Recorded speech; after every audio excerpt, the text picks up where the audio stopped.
Okay, we're back. Sorry for the cut. We had to rediscuss because I think we just got a little lost in the sauce with these questions. So we're on the third question now as it cut off in the last one. So just recapping, differences between the narrators, who's more objective, who's not, kind of what's their role to play, blah, blah, blah, blah. My kind of just blunt answer, what I just jotted down here to this was Keen's narrator often intrudes emotionally, describing the lover's pain and sympathetic and lyrical terms. You know, he's more understanding, he's a bit more authentic with the real emotions that are taking place. And then looking at Miyamori, his narrator gives a broader social commentary and explanation, often stepping back, describing customs, obligations, and consequences and stuff like that. Just giving a lot more context and making a bit more informatory, if that's a word. Informational is informatory is not a word, I don't think. Okay, did you want to kind of bounce off to this is just kind of my blunt claims? I agree. I think that Miyamori and my notes have it mixed up. That's where we. Okay, yeah. We had to rediscuss because we were getting lost between the two. I think we said that Keen has a more foreignized and what Miyamori has a more domesticated. Flip that. That was an accident. Keen has the more domesticated. Miyamori has the more foreignized. That's not till later, but whatever. If we got that, we were getting a little confused. So I put that Miyamori is more like a guide, showing you kind of the narrator. No, absolutely. It's more like you said, showing the customs and all of that, and then Keen is more opinionated and poetic and moralizing, and it's the narrator is deeply involved in the story, and so I feel like the other one is just kind of explaining so Keen, things, but not as I feel not as involved as Keen. No, I get So Keen, you'd put more as the emotional narrator. Miyamori, you would the objective narrator. Okay. I'm right there with you. I wrote something similar for my I just wrote down kind of a contrast between them and their roles. I feel like Keen's narrator functions like a character who mourns the lovers, and helps the readers with their emotional response. But Miyamori's narrator is more omniscient, objective, explaining what happens and why within the social system rather than telling the readers how to feel. Yes. So I think Keen does some guiding too, but he just does emotional guiding. Yes. And Miyamori does the social guidance, the cultural guidance, the footnotes, the freaking footnotes. Make sure we got enough time on that. Okay, we got actually a little bit longer. We can look at this. Sorry, I lost my spot, my thing. That's honestly, I don't think we can talk out those differences really even more. I feel like that's pretty plain. I'm going to look at that question one more time. Omniscient characters, there is Keen's translation, are the more omniscient. Discuss how each translation presents a different lens. We kind of, the only thing is how they present a different view of the story. But we said that. One's more of a cultural and informational experience. And also, one's presented as a play, one's presented as a reading. We were just talking about how she actually enjoyed reading the Miyamori more because it was in more of a standard format. And I like the Keen a lot more because I read plays and that's just kind of more what I'm used to. And I appreciated the kind of authentic storytelling, this is such a side note, but I'm an opera person, and in opera there's a genre called, it's like a subgenre of romanticism, and it's Verismo opera. And so it's La Boheme, if you've ever heard of that opera, that's a big Verismo opera, and it's just talking about the real authentic feelings of real people, real experiences. And I feel like that's Keen is very Verismo. But whatever. That's my own little side thought. Moving on to question 4. Let's look at this. And a look at the ending of the two translations. How is the suicide portrayed differently? What translation romanticism and why? So we did kind of talk about this one already, just because we got ahead of ourselves. But we can we're looking at a more focused point. My base claims are. Keen's, the lover's final moments are written in lyrical, romantic language, emphasizing a peaceful surrender to death, unity, love. It's very, it's very Verismo. It's real. Miyamori, in the Miyamori, I felt the suicide described more procedurally, formally, attentions to action, setting, consequences, rather than the emotional transcendence. There we go. I felt like Keen had like this emotional transcendence in that scene, and Miyamori did not. Any bounce off thoughts? I think this is kind of like an addition to the last question, but also this one. The narrator in the Keen, which is the more romanticized one, the narrator almost tells the reader how to feel. Kinda like with the in the suicide scene. Okay, Actually, I can't recall. It feels more of like a tragic ritual, and like there's more not opinions, but like the narrator's more like connected to the character. There's more. Actually, no, there is more of an opinion. You could so say that. With the tragedy, and even though it is kind of a peaceful surrender, at least the way that Koharu and Jihai like discuss it in their lines, it is. The narrator's a lot more opinionated about their death. In that one, I can't remember the exact lines, but I do remember there being a narrator paragraph there. Yes. Miyamori, more procedural. Kind of the more in-depth comparison. Excuse me. Of these two that I had written is, Keen romanticizes the suicide a bit. I wrote this wrong. Sorry.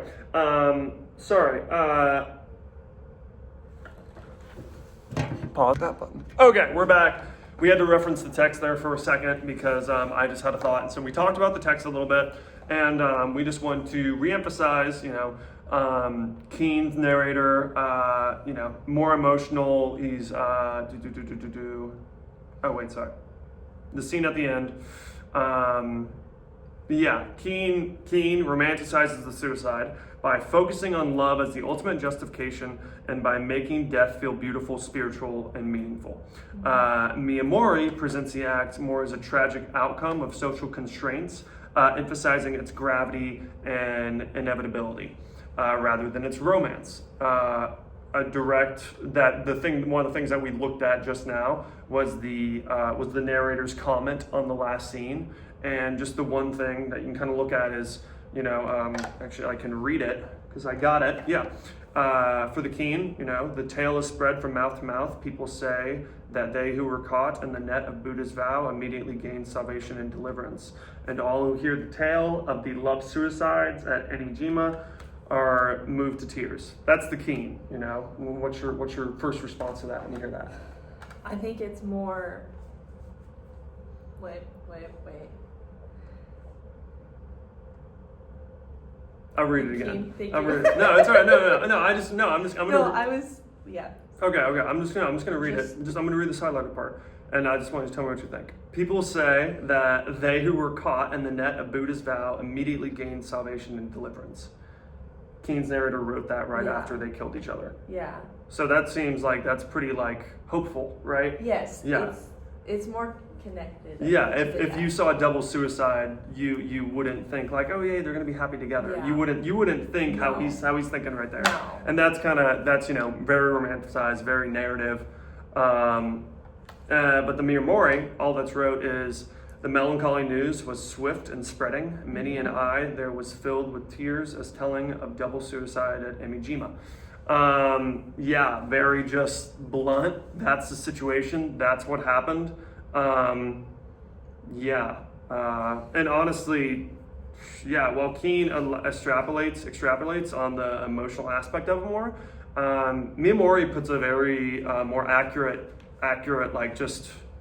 representation of it, or accurate telling of it, just with the bluntness of the suicide. And he even said, the double suicides, which just leads, Keen said the love suicides. Miyamori said double suicides. One is much more vulgar than the other. Yes.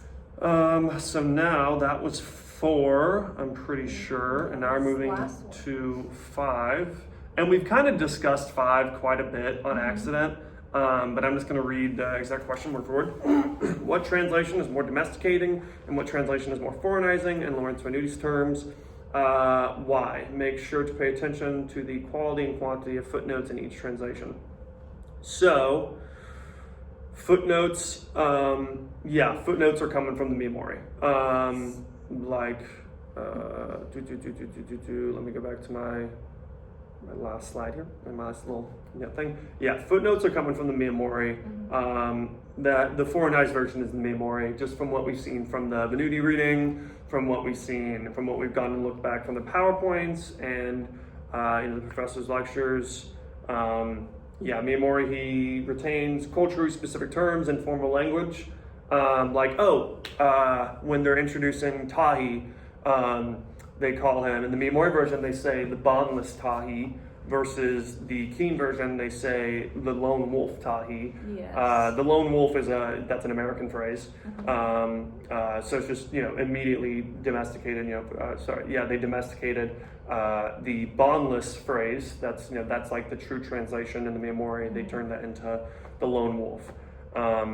So that's I totally forgot about that example. The other bullet points I've written from Miyamori was just, he uses more footnotes, he explains more social roles, cultural references, and he preserves ritualistic speech patterns, or theatrical, I would say ritualistic speech patterns, and just kind of the talking points.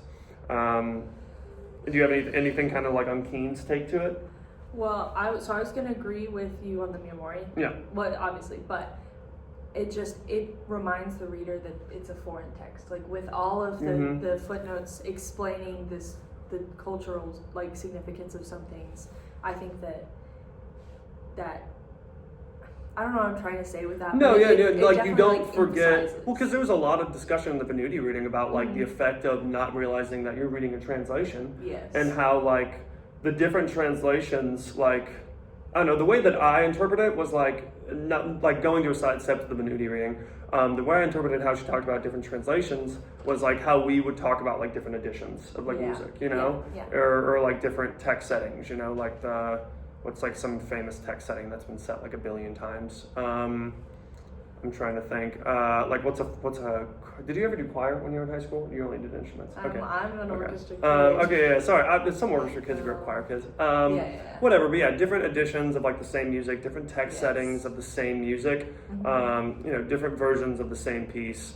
But even though they're different versions, they all have their own individual things to offer. Yes. And if they're I don't want to say a copy of the original because that's a little disrespectful, but let's say, if you have a copy of the original, there's still things to learn from the copy because, that the person who wrote that had their own opinions, their own thoughts, their own ideas on what the original meant to do. And so with the difference in translations and the whole talk of domestication versus foreignization, I feel like these translations tell 2 completely different stories almost. Yes. And I feel like that's kind of, I don't know, with this whole section, with this whole week, I feel like that's been an important part, is realizing the importance of translations and what different stories they can tell. So I know I didn't talk about Keen, but going to the Keen stuff. Oh yeah, yes, no, you got it. Keen, cause we said earlier, I liked, no. You liked the Miyamori version, I liked it was a normal read, more, but I think that the Keen, without all of the footnotes and stuff, it well, no, sorry, the Miyamori had the footnotes. Remember? So Keen didn't. Oh yeah, Keen without. Yeah. You're right. Okay, we're good. I think Keen without the footnotes, it the narrator kind of takes some of the explaining into the actual the dialogue, the dialogue So, without the footnotes, it's kind of more explained but less. Yeah, the explanatory aspect is more embedded in the story. Yes. I would argue that there's just to say something different from you. I would argue that there's not really an explanatory aspect in his you could say in the subtext. I don't know, but just as it being a play, Yeah, it's kind of in you're just kind of supposed to know. Yeah, it's kind of how it's written. Is you should know this. Yeah, and we do, for the most part, with the translation and the differences, we do know. Yeah. It's Like we know that lone wolf means you don't have a partner or whatever. Yeah. So yeah. No, I don't know. I just want to say something like contrast and talk about it. So my kind of like recap analysis, comparison of the two. Keen's translation is more domesticating because it adapts the text to Western literary norms, emphasizing psychological realism, emotional immediacy. Yeah, I mean. I'm reiterating everything we said. I mean, it brings in stuff that we know, by domesticating it. It talks about like the real authentic situation of what's going on and the emotions of those people. Yes. Or he does, the narrator does. Yes. And which I mean takes you into the word choice. That everything takes you. This is a domesticated version. I don't think there's any way more we can talk about it. Miyamori's, it's more foreignizing because it preserves Japanese cultural structures, literary conventions. Even when they feel unfamiliar to readers like us. Like the footnotes might be like, oh my god, why are there so many of these? What's going on? I can't get through this. That's how I felt with the Miyamori. I was like, what the heck? This is ridiculous. But yeah, I feel like this is probably the easiest question is, domestication versus foreignization. Or the whole idea of spirit versus letter. That was kind of, if you remember, that was kind of the same idea. Spirit is like, if we're talking, if we have an original and we're trying to translate it, should you be focusing more on the spirit of the translation or the letter of the translation? Yeah. Keen definitely focused on the spirit, which I was a bit more of a fan of. Miyamori definitely focused on the letter.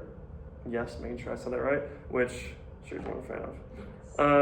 So I'm gonna make sure time on this is good. Yeah, we're like over time. Okay, great. Well, thank you. Yes, thank Yippee. you. Thank you.